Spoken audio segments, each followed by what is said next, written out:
बुरे आदमी से बचने के लिए आपको हिकमत और एहतियात से काम लेना होगा। यहाँ चंद निकात दिए गए हैं जो आपको मदद फराहम कर सकते हैं।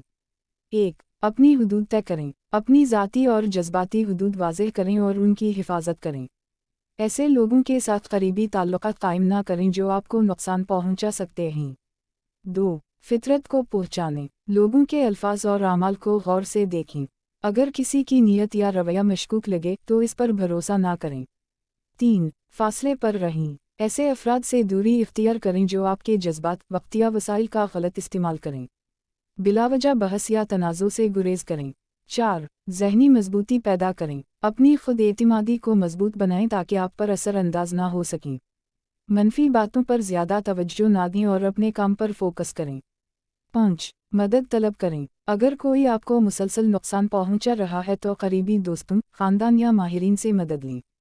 कानूनी या समाजी मदद भी हासिल की जा सकती है। 6. दुआ और मुस्बत सोच। बुरे लोगों से बचने के लिए अल्लाह से दुआ करें। मुस्बत और अच्छे लोगों के साथ वक्त गुजारें। अपने इर्द गिर्द के लोगों की पहचान करना और ख़ुद को महफूज रखना आपकी जिम्मेदारी है। ये अमल वक्त के साथ बेहतर होता है।